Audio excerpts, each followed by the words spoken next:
Thank you for inviting me here to talk about how it happened that I was arrogant enough to write a book with Korean characters.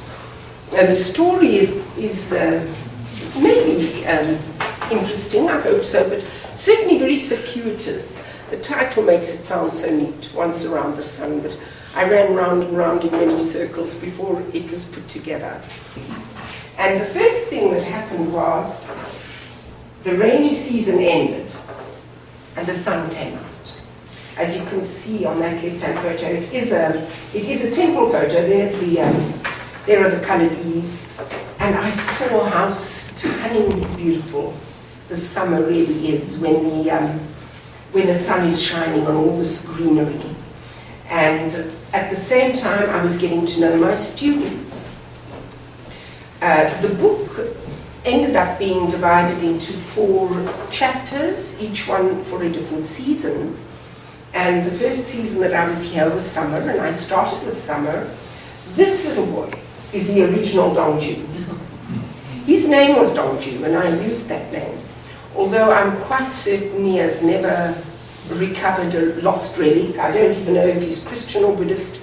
It was just him.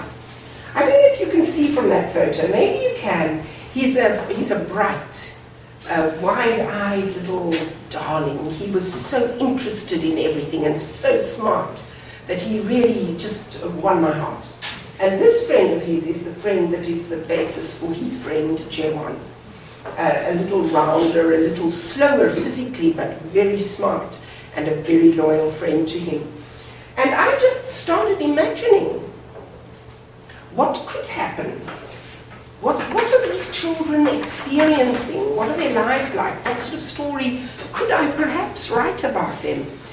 And at that stage, I discovered the wonderful temples. I adore the Korean temples. One is more beautiful than the one I saw last. And those eaves and the marvelous painting. And then at Suncheon, I was lucky enough to meet a monk who was English from England. His name is Hae-an Sunim, as you can see. And I went to visit him many times at Suncheon and talked to him.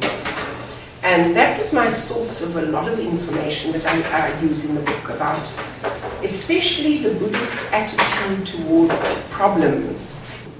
This photo I took at Guksa because I couldn't resist the 1, 2, 3 heads. But all the time I was experiencing Korea, I was just asking myself, what could they be experiencing? What are they saying?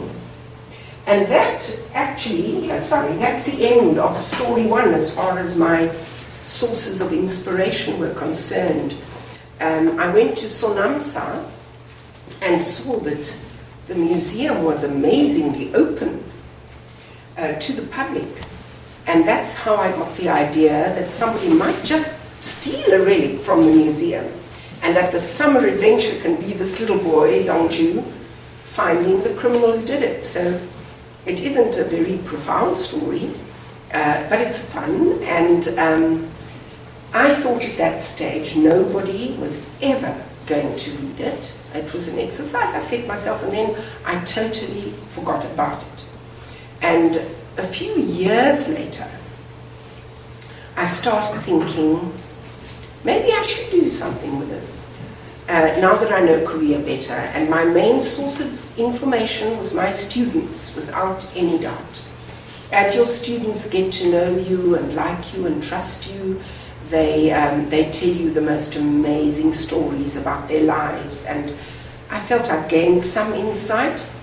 And so I thought of the idea of having written summer, to write a story about fall, winter, and spring as well, and to take the reader deeper into the family with each season, so that by the end they feel that they actually do know the family of it. And that's what I did. The next season was fall. And I knew a girl in Suncheon who had worked in a pub, in her 3rd year high school. And I thought that was impossible. And many people who've read the book tell me, you obviously don't know Korea, it's impossible. But I knew her. She was my student. And her family thought she was at school, and the school thought she was at home. And in the meantime, she was earning money in a pub. And she did that for months and months, and she told me how the owner really liked her, and when he came there, she was the one he wanted to drink with. And I thought to myself, my child, you are in such danger. And luckily, in her case, nothing bad happened to her. She just saved money, and she had also, as the girl in the book had, she'd been accepted already at KAIST University.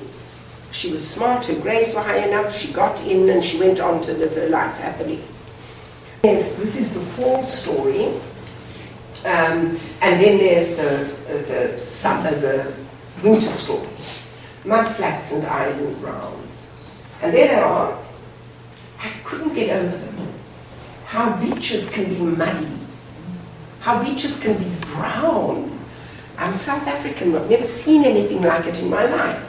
And for the mother's story is this winter story. I felt she was mired in the mud of her misconceptions about herself.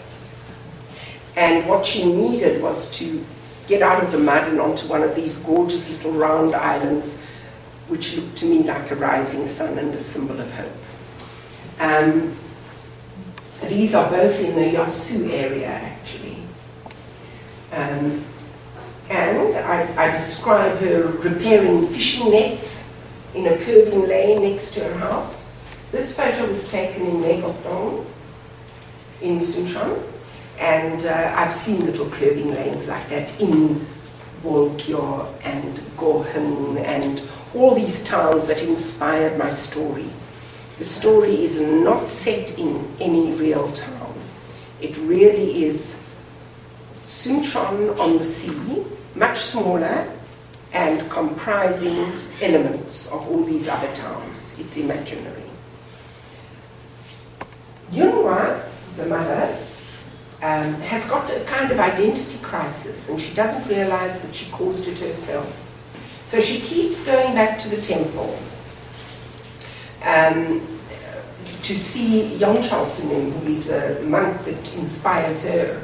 At the end of her story, she realizes that she herself has been her own worst enemy, and she sets herself free. Then the final story is springtime, and the spring story, although that's a winter and a summer photo, sorry, but the spring story takes place in two places. Yun-hwa and her husband, Chang-jun, go off to Jeju Island on a second honeymoon. They're much happier, they've found each other.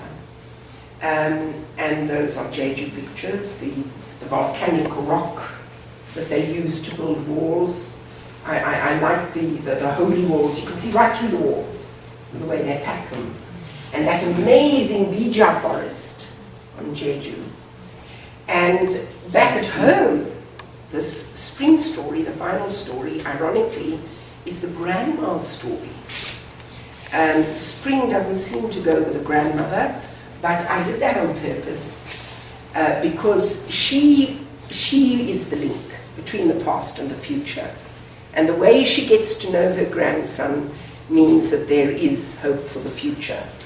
But her son has made a window in her bedroom, and she broods. She's a brooding person. She remembers people who have died and looks at whose boats are on the beach. For many months I've been using as my signature on my Gmails the Nietzsche quote, "Nothing must interfere with the development of the hero in you." And I suddenly realized, yeah, that's what it was about. There was little Dongju in the summer. He was a hero. He caught the criminal who stole the relic from the museum of the temple. And he became a hero of a different kind, a more mature kind, in the final story, when he made contact with his grandmother and he made her promise that she would allow him to rescue her if ever it came to that, and just grew up and grew more mature and was ready to take on the mantle of his late great-grandfather, because his grandmother tells him, "You remind me of the brother I lost." So there's something heroic about that.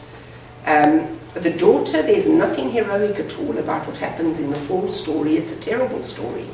But she's a hero too, because during the course of her mother's story, because her mother finds herself, because her mother becomes more authentic and more assertive, she's able to take her child's arms and say to her, "Do you know how much I love you?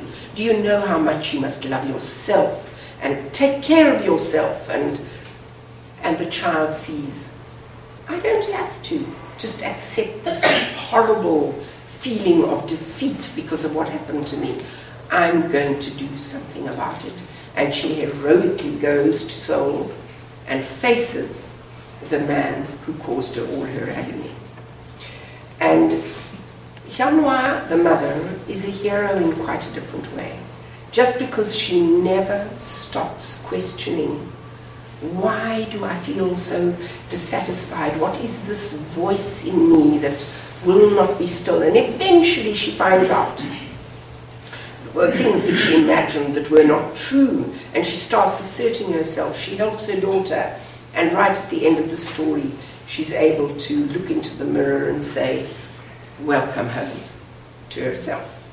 And then, I've already said, the grandmother, how she makes Dong-ju a more mature hero, but she grows too, because in the beginning she was just brooding, remembering those dark memories, sadly by herself.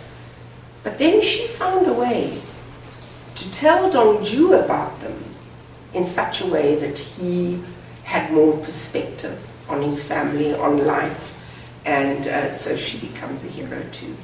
And that's really all I have to say, except that I hope and wish that each of you will never stop battling to achieve the heights of heroism that you can achieve in your life. Thank you very much.